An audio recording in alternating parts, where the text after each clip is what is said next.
All right, technical stuff has been solved. We are here, and today there is a full house, and here's the man of the hour. We got a real full show today, but it's going to be a lot of fun. We're not going to keep y'all long because of the national championship, but this afternoon I have Jance of Jance Sports with me. I have Chris Griffin of the Horns Down podcast, Indy Sooner with me, and then Jacob that runs the Sooners Big 12 account making his debut on the stream. Jacob, thank you for coming. Guys, how are we today? What's up, fellas? What's up? What's up? I'm on daddy duty right now. We gotta feed her, doubling down. So I'm here ready to go. Look, this is what you I feel just you, brother. get on ESPN. You just don't get this type of real live sports action. ESPN doesn't have it, but we do. That's why you come here. But we're going to do something a little bit different today. With the national championship in basketball being here, we can't not talk about it. Even though we're all college football fanatics, we're sports fanatics at the end of the day. I'm not as well versed in college basketball as I would like to be, and I'm going to make an attempt to change that this offseason. So y'all talk to me about what you're thinking about tonight, right? Is it going to be North Carolina? Is it Kansas? What are you looking for tonight in the national championship? I'll start off just by saying that I hope neither team wins because I don't like either one. I can't stand North Carolina because hey, I root for Duke. I like Duke a lot, and then at the same time, OU. I don't like it. I don't like Kansas. I just don't. So Kansas is not on my radar. But what I will say, all fairness to both teams, I'll say this right here: it should be a really good game. I think these teams are. I wouldn't necessarily say evenly matched. I think Kansas should come out here and jump out to probably an early lead, but I would not put it past North Carolina to come out there and play really good basketball like they have been. They've really been, besides St. Peter's, they've been the other Cinderella of this tournament or whatnot. They're playing really good basketball, led behind their point guard Caleb Love, Brady Manick, who's a familiar name to a lot of OU fans. And then also you have who else out there? I think Macon. Either way, they have some players out there who are playing really good basketball from North Carolina who have really pretty much anchored that team this entire playoff run and then or tournament run. And then when you look at Kansas has just kind of been tough all year. Some games they're up and down, but whenever they're clicking, it's hard to beat them. So it's definitely going to be a really cool game to watch. I'm really curious about that matchup down there. That center matchup and that power forward matchup. That's where I'm looking. Yeah. No, I mean McCormick for Kansas, he's going to have to come out here and play like the game of his life because he's not going up against one big and maybe a stretch four or one guy that's really physical and the other one's kind of in between, like little physical or not. He's going to be playing against two physical bigs out there, and they're going to run a lot of different sets against him. So he's going to have to move, and he's going to have to be dangerous tonight. Guard play is going to be really important because both teams have really good guards.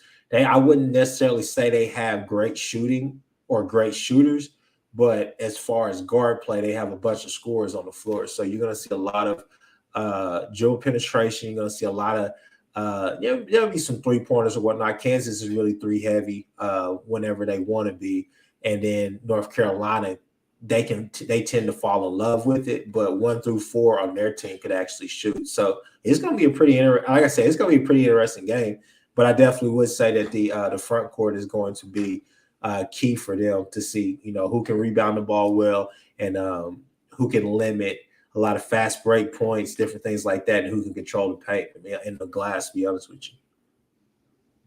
Yeah, so Spencer asks, who would y'all say has the best paint game out of these two teams?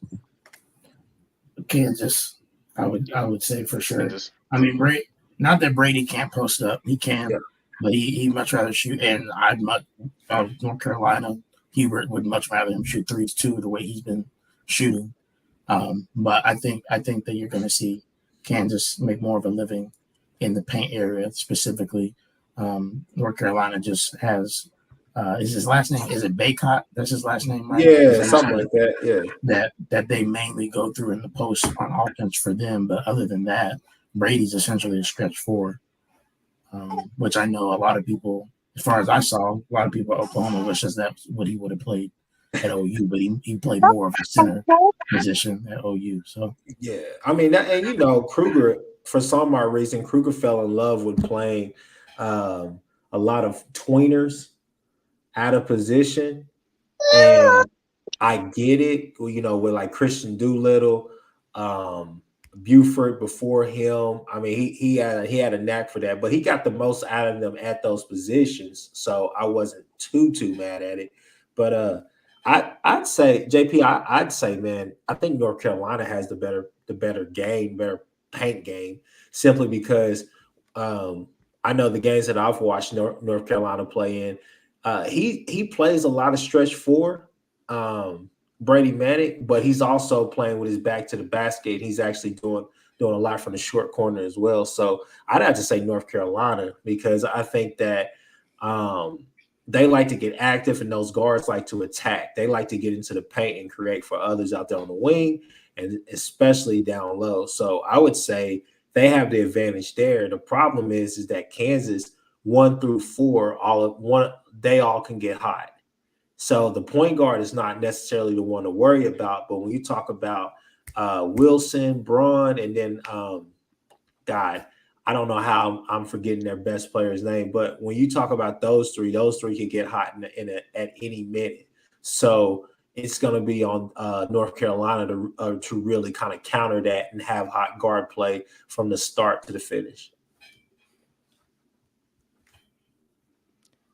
Jets, Jacob, y'all break the tie.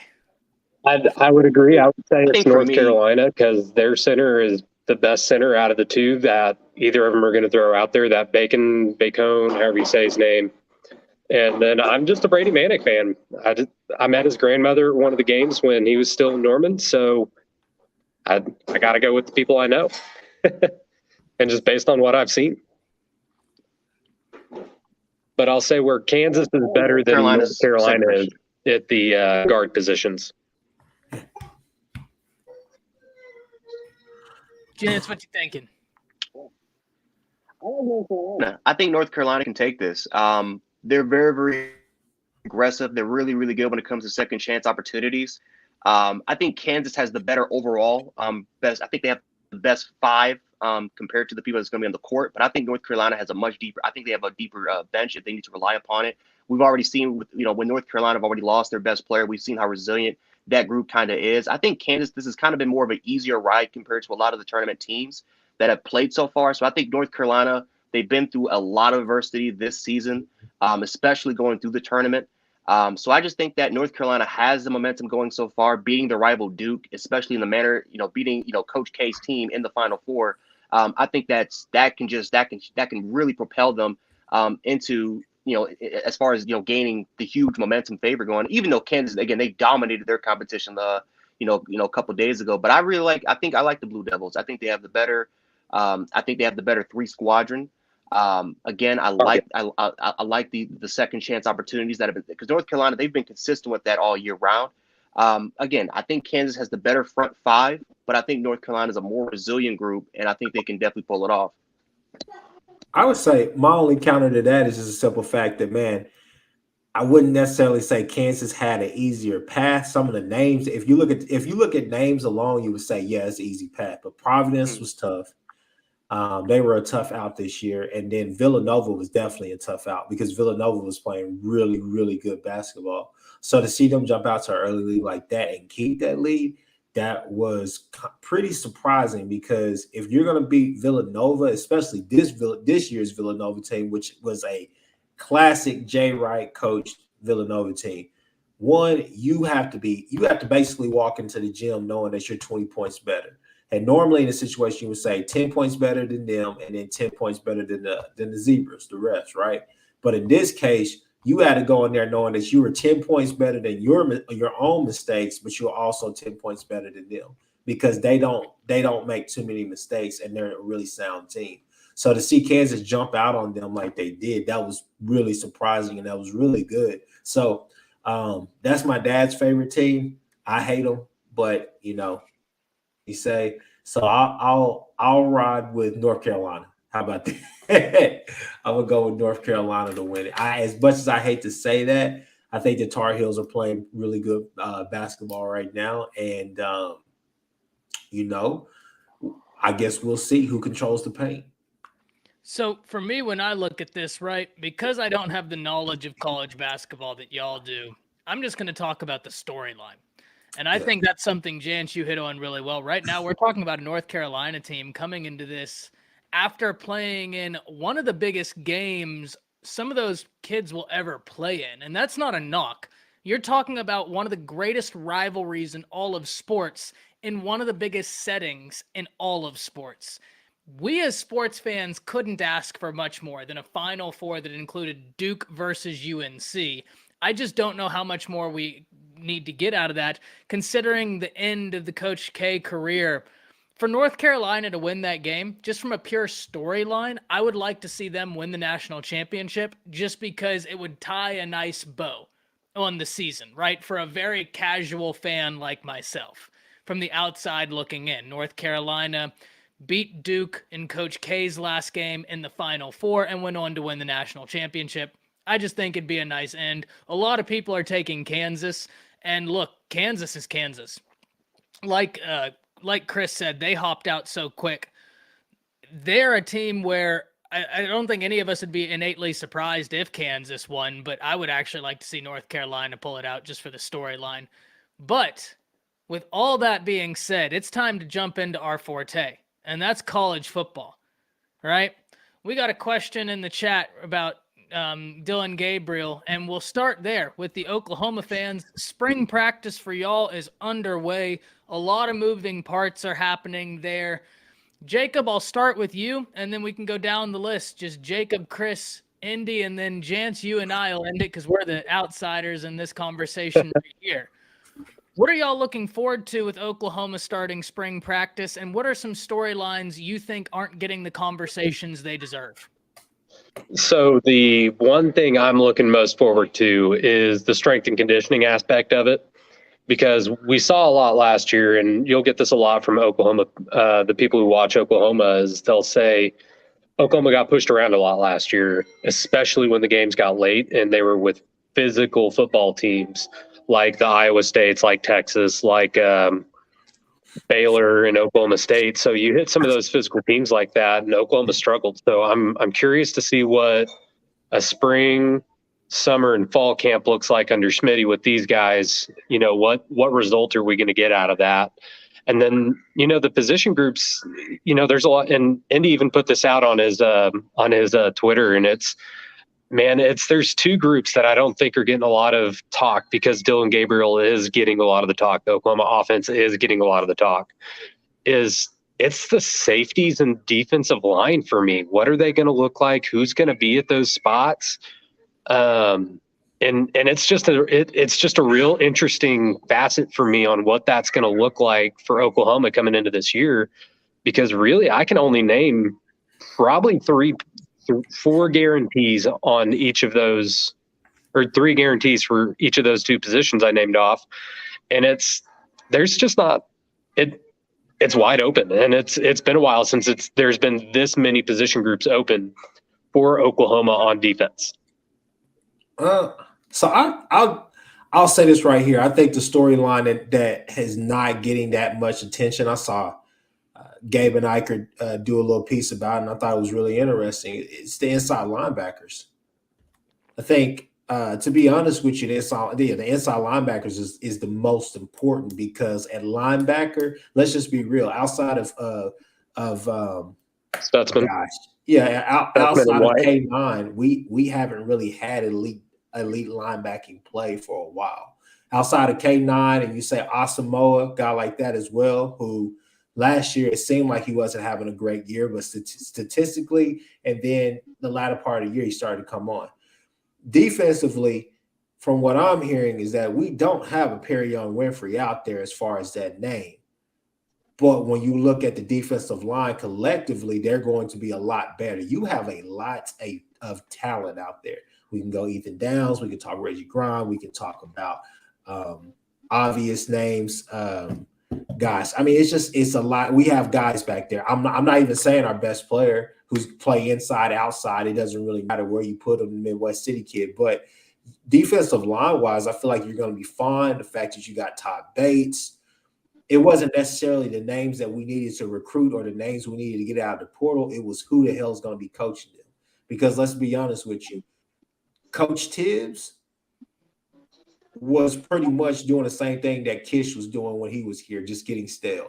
Okay? So now as you have that new philosophy there, I'm excited about it. Talent-wise in the backfield, we've had talent back there. I mean, Joshua, I'm not, yeah. I mean, when you look at the corner in the DB room, let's just call it the DB room, Joshua Eden, you look at Billy Bowman, guys like that we talk about all the time. When you look at Woody Washington's, guys like that, you're going to be fine.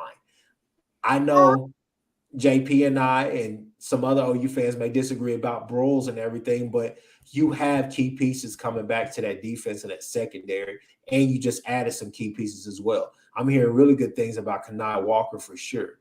So I think for me, it's more or less of just watch, like I said before, watching the techniques, different things, what's actually being taught out there for the defensive line. Like what's for defensive line, I want to see what's the attitude like. Where do they really put focus on? Like, what are they doing?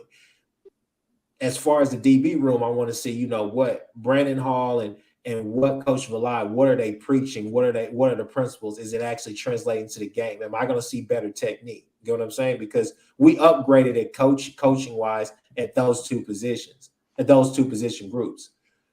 But inside linebacker, though, hell, even outside linebacker with the edge rush, and I know we're kind of really changing that philosophy now. But when you look at OU, I mean, you're excited about the talent that you have in the room, but you're just trying to figure out who the hell is going to separate from the others. Because you would say Danny Stutzman, but then you would say Shane Whittier, but then you would say Deshaun White, and then hell, can a Guebu come back to life, right?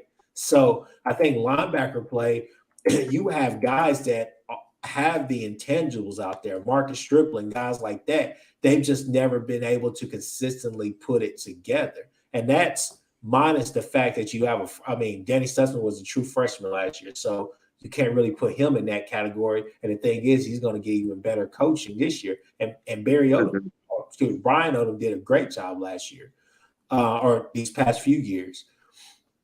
But I would say that inside linebacker core is, the linebacker core overall, it's really important this year. And, you get Canning, but at the same time, he's a freshman. You got Kobe out there. He's a freshman. You know what I'm saying? And you got Kip Lewis. He's a freshman. And he's going to have to make strides in the weight room to really be able to get out there on the field and play at that level too. So at the level that he wants. So that being said, I'll let JP go.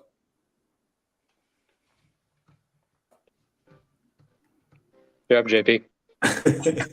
Sorry. I was getting her finished up. Yeah, I mean, you guys pretty much hit everything on the defensive side. So I'll go ahead and talk about the offense. I think that honestly, the offense in general is a piece that we can say is not being talked about. I was telling somebody earlier today, I think that the defense is because of Brent Venables has really gotten the headlines. And obviously everybody knows Jeff Levy. But at the end of the day, I think that what you're hearing from, and Chris, you can back me up on this, what you're hearing from offensive players, even defensive players primarily, is that this offense is fast. Yeah. That it goes quickly, that I'm like, oh my gosh, we're not ready for it. And that takes me into my specific position group. Chris, did you watch the last Prairie on the podcast? I heard about it. I know my uncle's telling me all about it, which was really good. So the offensive line, according to Braden Willis, who obviously is a current tight end, they're looking, he said, as good as they've ever looked. And they're lean, they're stronger, and they're running at will, essentially, is what they're saying. Now, again, it's early in spring. So, you can't really put too much stock into it. Mhm. But Braden Willis he's a senior. He's a guy that's been there for years. He's known how the offensive line works, etc. So for him to come out and be confident enough to say that, and also just with the pace that they're going to play, Yeah. I think that's something that's not being talked about enough, in my opinion. I mean, the pace of play, the tempo, and all the rest of that, I'm really excited about seeing that and seeing that come back. Because early on in Lincoln's regime here, and when he was here, I mean, that we ran a lot of that, a lot of tempo. So one drive may be fast, one drive may be slow and methodical. The other drive may be a mix of both, but you got the best of both worlds. And kind of these last couple of years, you're kind of like, well, especially with Jalen's year, and then when you were trying to usher in a new quarterback in Spencer Rattler, you were kind of having to pump the brakes just a tad bit. But at different times, even in those respective seasons, you did see some tempo. But Lincoln Riley's offense is built on tempo. I mean, that's really what it is. He can change the pace of a game and like at the drop of a hat. So I'm definitely excited to see that.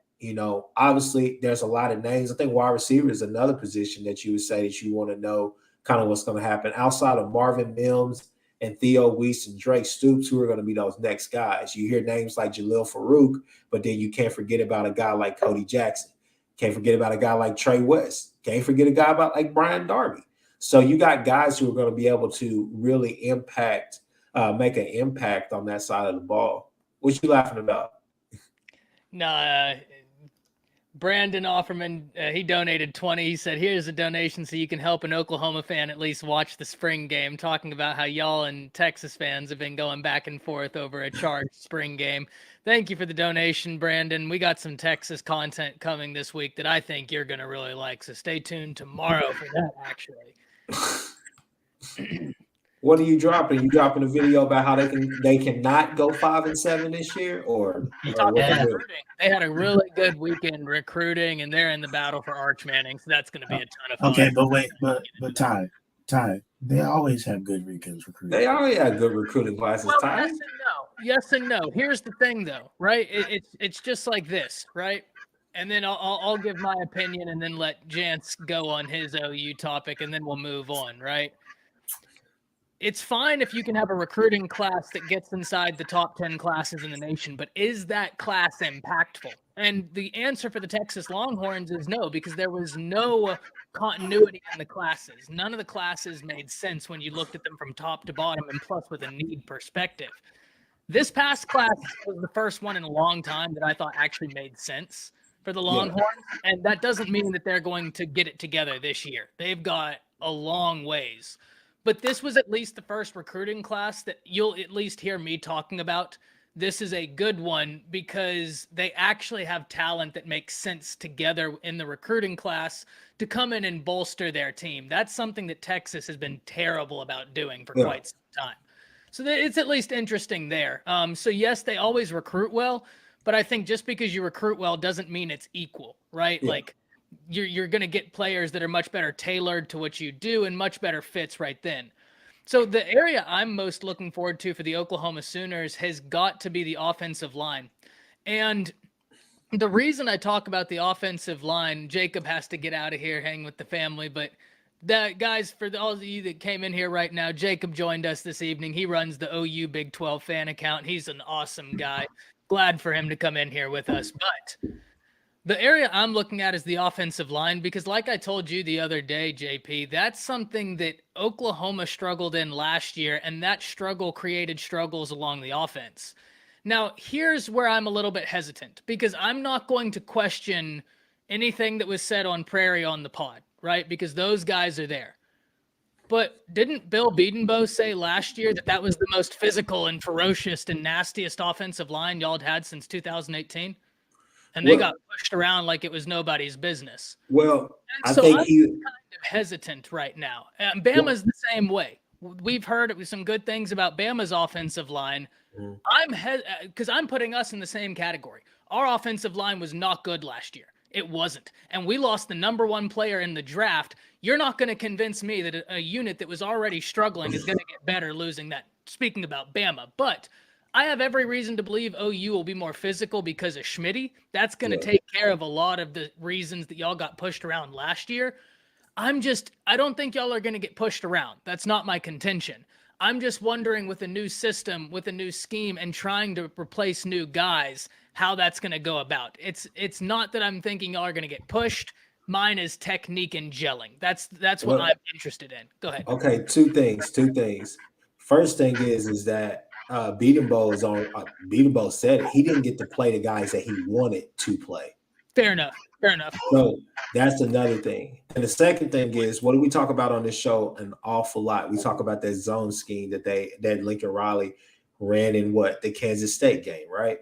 So now that's the type of scheme that you're going to be running with a Levy offense. So you're going to be running that zone scheme, and you have the personnel who can actually run the zone scheme, because outside of Robinson and then Hayes, those are two guys that you would have loved to have come back. But at the same time, you built that continuity, and you saw the majority, I would say, the majority of the offensive line, they were in that scheme. They were in that game, playing that game at K-State. And then also other games where we ran the zone scheme and we were successful. So now you're about to get an overdose of that. You're about to get an overload of that.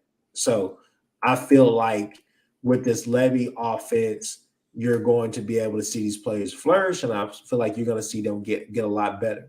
And then if the offense is really moving like it's supposed to, and Gabriel is able to actually, be accurate and actually see what's going on and scan the field, then I feel like the ball's going to be out of his hands pretty fast. So I don't necessarily, especially if the run game can come alive this year, because I think that was another part of the problem as well, is that we weren't running enough zone scheme, but also the fact that our run game last year outside of Kennedy Brooks wasn't always amazing.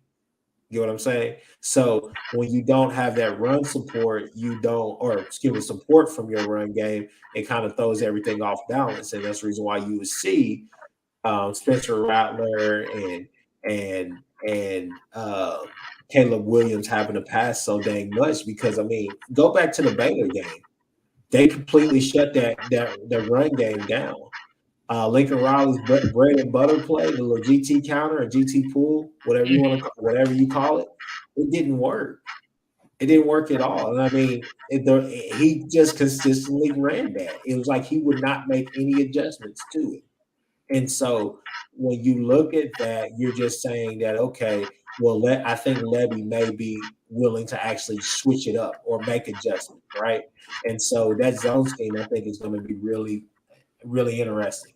We've seen it on tape, but we haven't seen it live. So I'm gonna be really interested to see exactly what he's talking about during the spring game as well. And I just to really quick reiterate what Chris said, took the words right out of my mouth. I think that a lot of it had to do with the scheme, and obviously you talk about Schmitty too. But when we did run zone, it was much better. Like if you look at the if you compare and contrast the end of the year, the Oregon game with any of the other games, if you want to go to Baylor, we ran roughshod over Oregon. I know Oregon was missing some players. I know we were too. But regardless, you have a Marquise Hayes who was described as being one of the nastier players that had played under Beatenbow. Just didn't really have that last year because of the scheme, because of what they were being asked to do. It was confusing, but when he was able to actually understand where he was going and get out and get ahead, he was good and he was physical, just like Beatenbow had said. And Gabe Eicher talked about it all year on the Oklahoma Breakdown, being offensive lineman himself. That's something he talked about almost every week. Like, we're supposed to be Oklahoma, right? We're better than pretty much every other team we're going to play. Why not just blow them off the ball? Why are we doing this fancy stuff that's not going anywhere as it is, and that has been, at this point, read like a book? So I think from that standpoint, and the fact that in Levy's offense, you do go so fast, you snap the ball so quickly, it gets the defense tired. The offense's pace is where they want it to be. You should be able to, especially if you're combining that with the physicality of everything, kind of impose your will. So I'm excited, and I still think we have enough talent, obviously being Oklahoma, to have things happen. Just like you guys at Alabama, you always are going to have talent. But anyways, go ahead, Jens. Yeah, I think you guys kind of hit like on the nail. For me, it's kind of like, could Levy, can he put these players in the right situations, more specifically the offensive line, because that was definitely a struggle last year. Very similar to kind of our situation, right? Can his offensive line, can they be more physical, right? Can he tend to a little bit more to their strengths, or is it kind of going to be, the same from last year? So I would love to see the improvement of the interior. That's a very, very important area, especially if you guys want to be competing for, big championships, national championships. That's a very, very crucial area to fix. I think defensively, I think Chris hit in the head. You guys lost guys like Perion Winfrey, who was a pass rushing monster in the interior. But as far as that run capability, you guys kind of had a down year compared to what you guys had during the 2020 season. So I think your defensive line, I think, will be an area where it will see the improvement, especially because you got a lot of transfers that have addressed kind of that area. Especially, I think the kid from Hawaii, I think he's a very, very good more of a run stuffing guy that can play the 1 or the 3 tech. So I like Oklahoma a lot. I think that their interior offensive line is probably the biggest question mark to look at it, especially, if Darren Gabriel is going to be the quarterback, a lot of experience with that Levy offense. So very interested to see what's going to happen with that. But I'm actually excited to watch that spring game. Just keep in mind, before we move on to some Alabama stuff, just keep in mind that Levy has done more with less. That is true. He's done more with less. Oh, miss. I'm not trying to say like Dontario Drummond was a guy. At Ole Miss, he's a guy. He's a dude. If you go watch the tape and you see him, he's featuring an awful lot in that offense, or he was last year. He's a guy. He's pretty much he's Ole Miss's version of Deebo Samuels. I mean, he can literally do whatever you want him to do back there. So, I mean, I've seen Levy do more with less and be extremely successful. So, I think that the sky is the limit. I just don't know how far I don't know how high we'll go this year. So, yeah. Before we go on to some Alabama, I do want to address something. Brandon, whenever Jacob said that he was questioning the secondary, Brandon was saying, kind of disagreeing, saying, oh, y'all got so much in terms of freshmen coming in and guys out the transfer portal. You recruited the position very well, no doubt about it. But Brandon, this is what I'll say. Bama got Kool-Aid McKinstry last year. 5-star corner, right? 5-star corner, number 1 cornerback in the nation, and he got cooked at times. So unless you got the number 1 cornerback in the nation, if you need to replace multiple positions, there's always going to be a question. Now, we can have a discussion as to the degree of the question. I don't think OU's secondary is going to get cooked. I think you got plenty of pieces there to be good. I think you got a lot to look forward to, but that doesn't dismiss that there can be a question, especially when you're talking about that safety position, as we talked about on JP's show just last Wednesday, right? There's a question. We can just have a difference as to what degree the question is present. But now let's move on to some Bama. Bama, right? One of the reasons I gave that impassioned spill about the offensive line is because I resonate in that regard, right? I resonate. An offensive line that's so talented that's just not playing up to the ability. That was Alabama last year, and it can't be Alabama this year because I do not think we're going to be able to be as good this year with the offensive line performing like they did. Jance, I'll start with you as the resident Bama fan along with myself. One, what are you looking forward to in spring? And then what do you think is not being talked about enough? You hit on it's the offensive line. It's the offensive line, sadly, and it's kind of hard to talk about because again, when you lose a guy like Evan Neal, he's most likely going to be the number 1 draft pick, and then you have to find his replacement. Whether if it's Damian George, are you going to move Javon Cohen out back at tackle because he played a guard last time? Is it Emil Ekiyor? I mean, not Emil Ekiyor, but obviously our tackle situation is questionable, right? Tommy Brockemeyer. It's a weird feeling because our offensive line, when like as soon as we lost, I forgot we lost our right tackle, but with Chris Owens, when we lost Chris Owens, we and Damian George had to fill in for that Auburn game. We were punished. We got absolutely mishandled. We got absolutely punished. And now that we lose Chris Owens, who's by the way our former center, We had to move at tackle, who has little experience in that position, and that was our best option. So what are you going to do, right? I mean, J.C. Latham, we've heard he's has good things, which is good because he's a 5-star. He was the number 1 ranked tackle in the nation last year, a couple years ago, right? Can he step up and be that guy? Well, okay, that's good. If he can solidify one of those positions, whether it's at right tackle or left tackle, because I think he's a versatile player who can play multiple roles. Well, who's going to play the other positions, right? Emil Ekiyor, did not have a good season. He had a horrible season. He got mishandled in the end. The one thing Emil Ekiyor does better than everybody in the offensive line is his aggressive nature. He's an aggressive run-stuffing interior offensive lineman who got absolutely manhandled last year in every situation you could potentially imagine. Now, again, maybe he was overweight. He did lose 20 pounds. I think he lost around 20 or 25 pounds. So that kind of tells you that his conditioning was horrible last year, that he wanted to fix and wanted to improve upon it.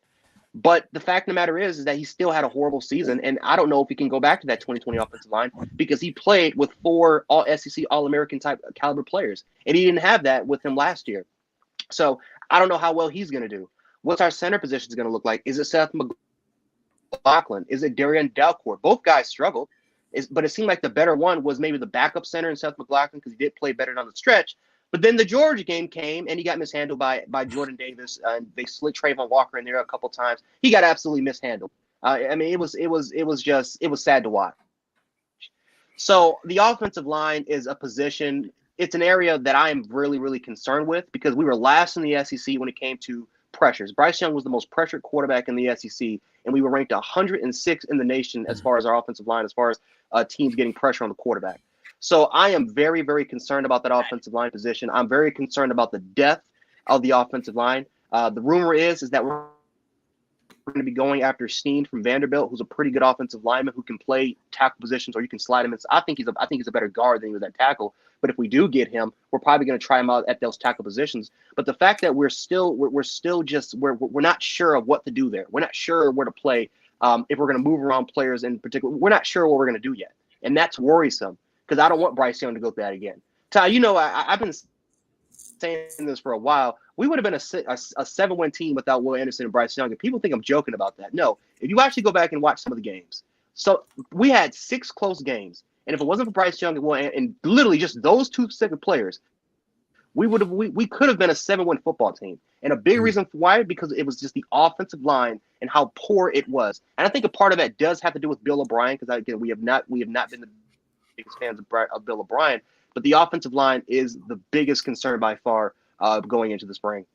I was gonna jump in and say now maybe this is a stretch, but maybe Bill O'Brien hasn't, I guess, quote unquote, or not quote unquote, but I'm just gonna say it. Maybe he hasn't dumbed down the offense, or at least the calls, right? So maybe there's some NFL terminology in there or some things that he's just used to since he's been away from the college game that has been mixed into that offensive line, like the lingo or something's just not clicking mentally, right? So maybe that's the problem opposed to the physical being a problem. I don't know. I'm just putting something out there. Yeah, look, it could be. This is something JD and I talked about, right? And JD was telling me if the problem persists, he wants to see more zone concepts. That way it simplifies things. Mm-hmm. But it's one of those things where I forget who it was. We were in a Twitter space and someone went to say, oh, well, Bryce is just a product of his environment. He's just okay. It's just everything around him that makes him great. And I was like, this is the first Alabama quarterback you can't say that with. I'd argue it about all of them, but you really can't say it about Bryce. He's got no time. He is making things happen. That kid is so poised. I mean, what are you gonna say? Bryce is. I was just gonna jump in and just say, hey, Bryce is being outside of maybe AJ McCarron. This is the first quarterback that y'all have actually let loose. This is the first quarterback that Nick Saban is like actually let loose. Because I wouldn't say that.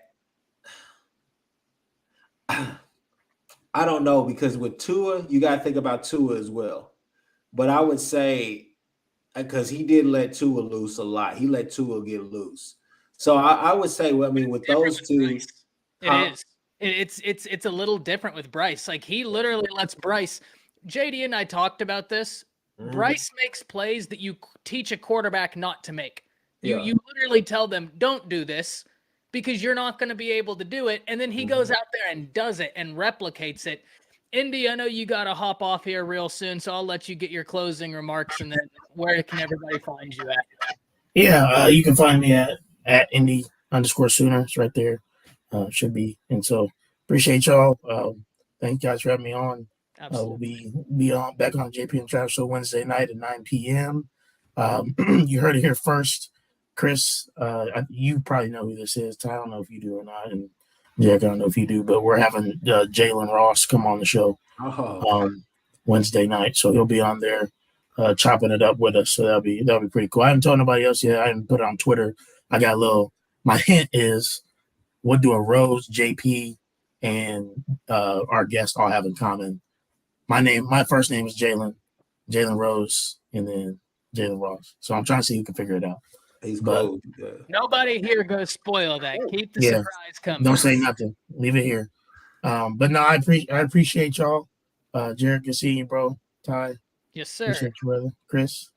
Oh, yeah. Peace out, bro. All right, bro. Yep. And as we're winding down, the last thing we'll talk about as it relates to Bama. Chris, I will address one thing from you, right? You said about O'Brien's offense. I think that's part of it. I have to wonder what the heck Doug Marrone was doing. Like, I have no idea. Defensively, though, that's where I'm super intrigued, right? Will Anderson, Dallas Turner, I think that's the best edge rush duo in the nation. They accounted for 26 sacks last year. We need to find interior work. Jance, what are you thinking about the interior of that defensive line? Because we got to replace 9.5 sacks from one guy.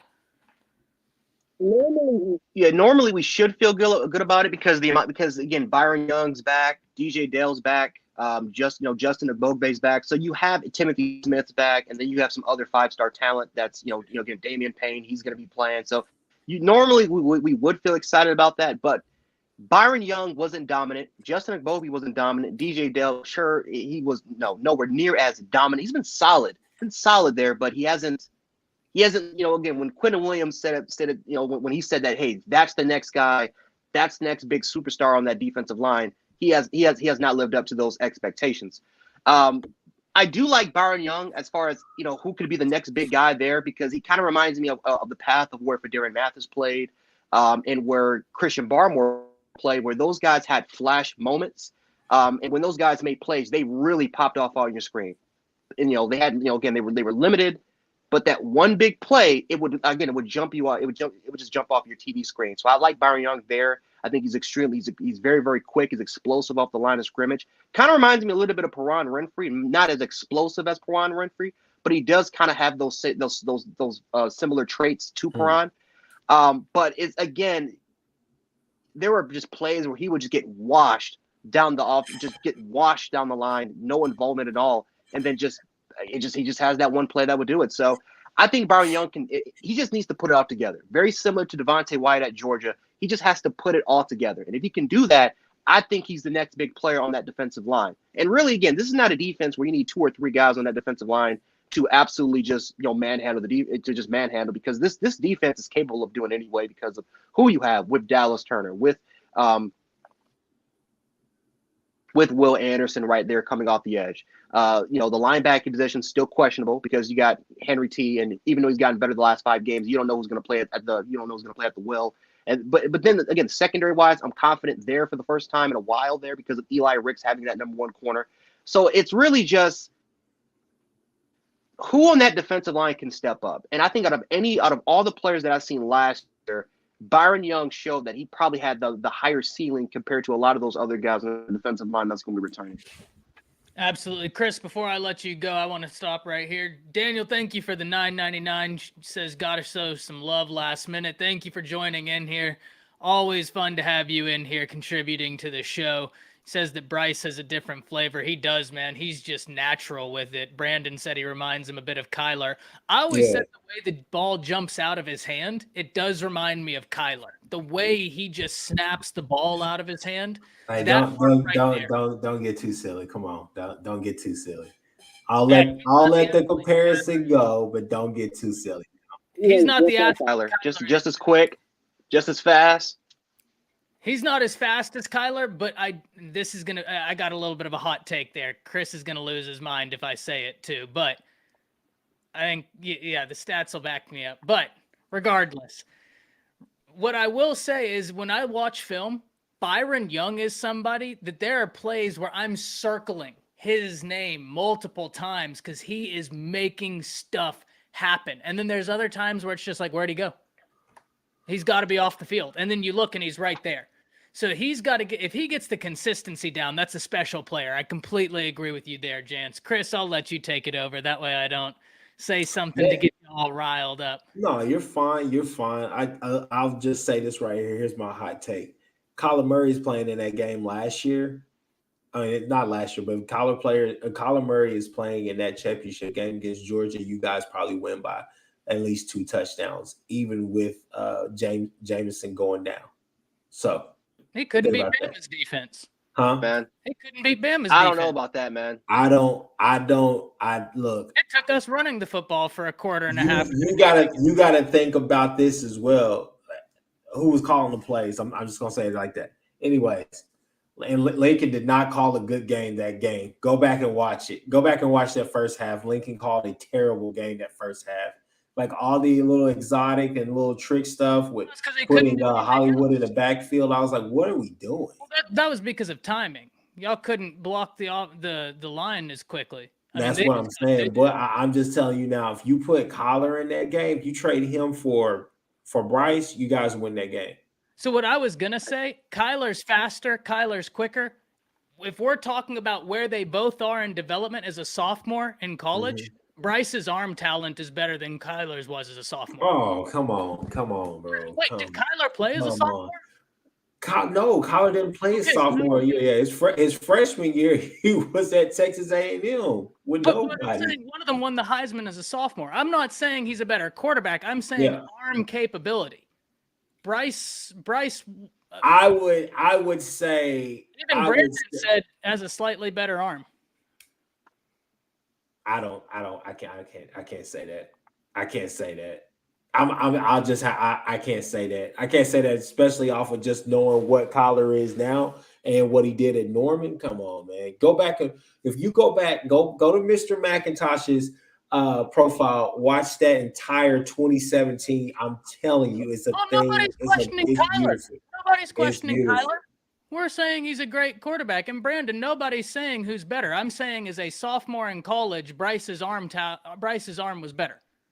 I'm not calling him a better quarterback, but one of them won a Heisman as a sophomore. I will say this right here. The collection, he had better talent with him because you got to think college freshman year, college sophomore year, he was redshirting. I mean, he was at OU as a redshirt. Yeah. But Kyler at Texas A&M was doing an awful lot of running as a true freshman because Kevin Sumlin couldn't put anybody out there with him. That's why I don't count anything Texas A&M against Kyler because that's not Kyler's fault. I'm just saying. He's doing whatever he's doing, yeah. But I'm just also saying that Bryce won the Heisman as a sophomore. Like, he's no slouch. Like, this dude is. I'm just saying. I'm not saying that he's a slouch, but I'm just saying that here's the difference. I think that quick twitchiness and that threat, I think that he would have been able to make plays with his legs too. So he could have. I just don't think against that Georgia defense. He wouldn't do it against Georgia's defense because our defense wasn't that good. Running 4.7s. Yeah, he could barely get through of Terrell Lewis. I'm just saying. I think got him by one hand and said, "No, sir." Yeah. But Kyler's legs are so fun to watch, man. I got to see him play at UNT Stadium. He put more people in our college stadium than UNT put in there when he was in high school. That kid is electric, man. He's such much see television. Yeah.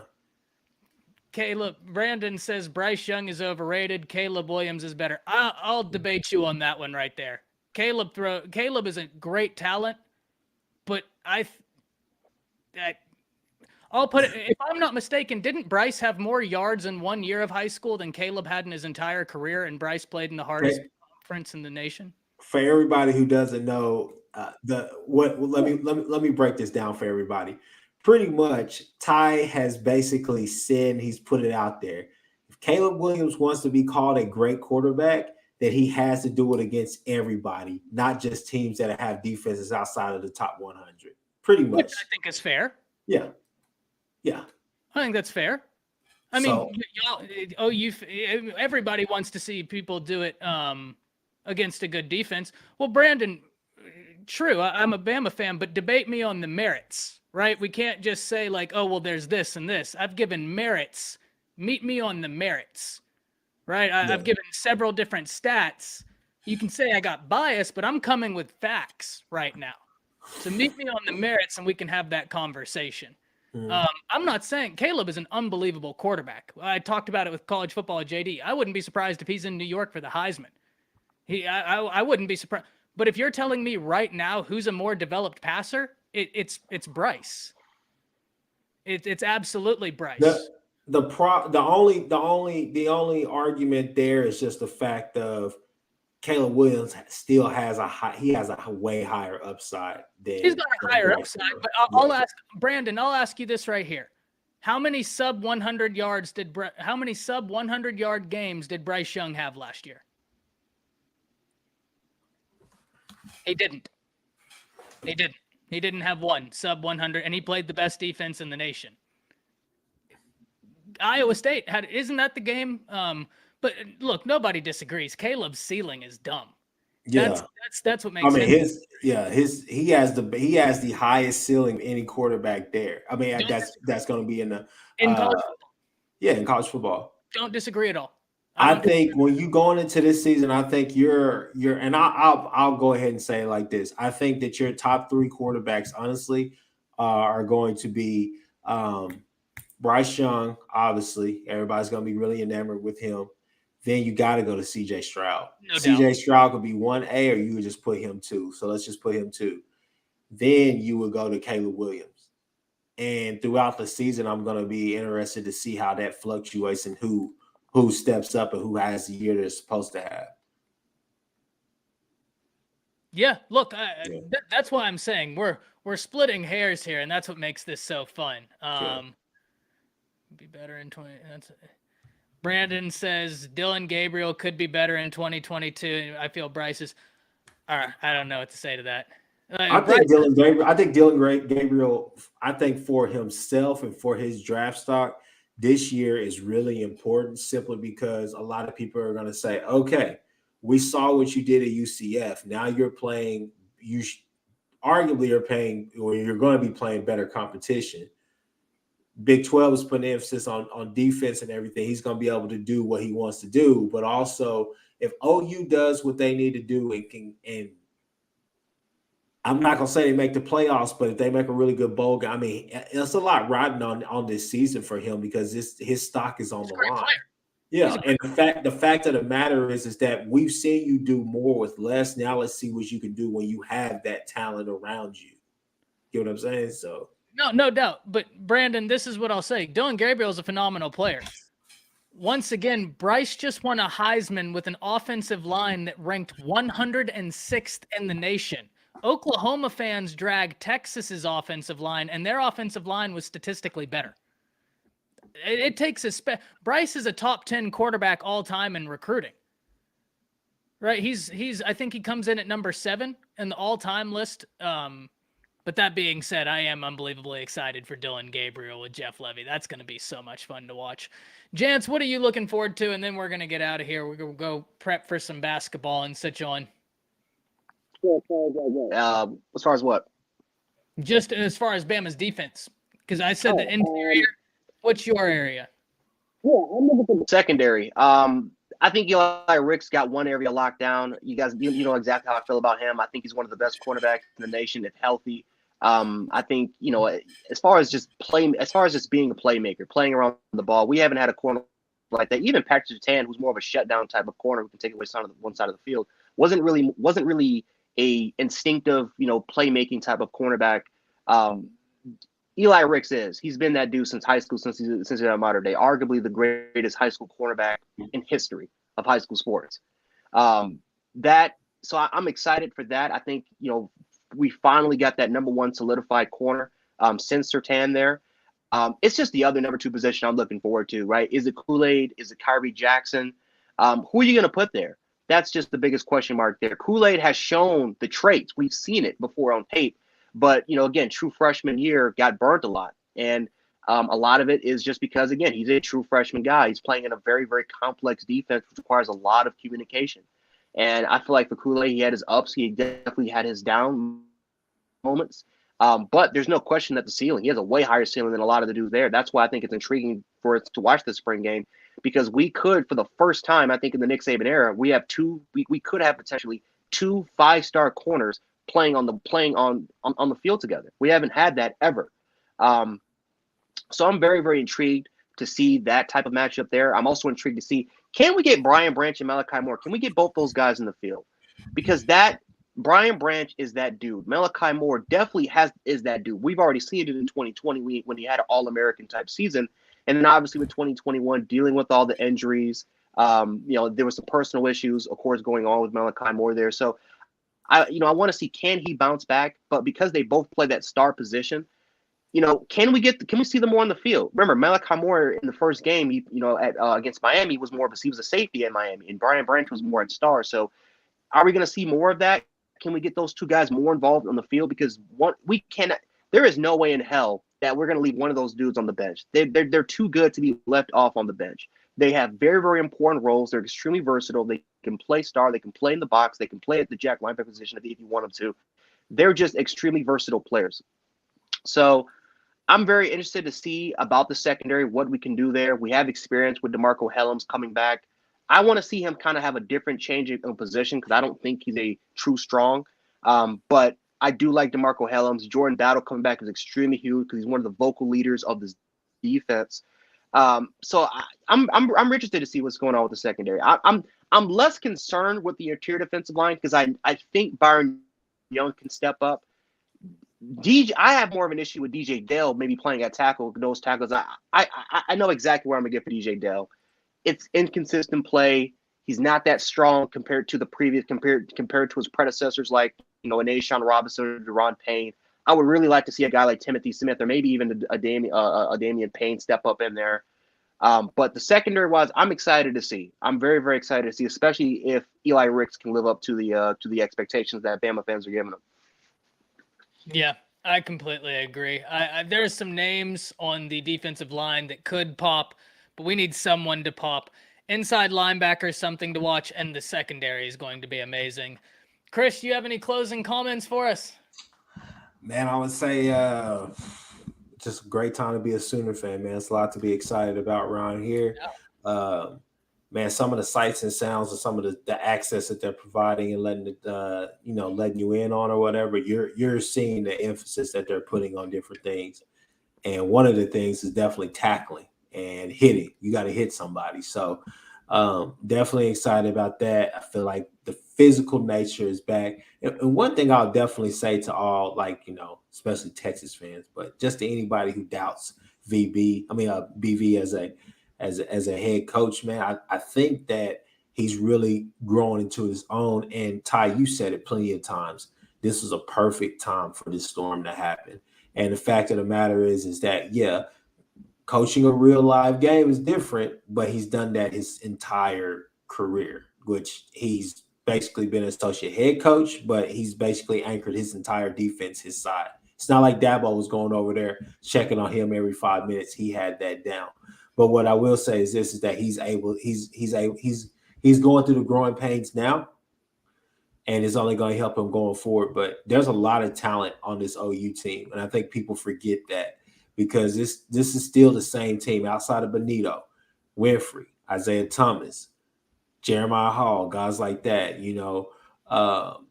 big, heavy contributors. I mean, I'm missing a name or two, but at the same time, outside of those guys, this team returns a lot of talent and a lot of talent that still has some question marks beside it, but also a lot of talent that has played a lot of snaps here for OU.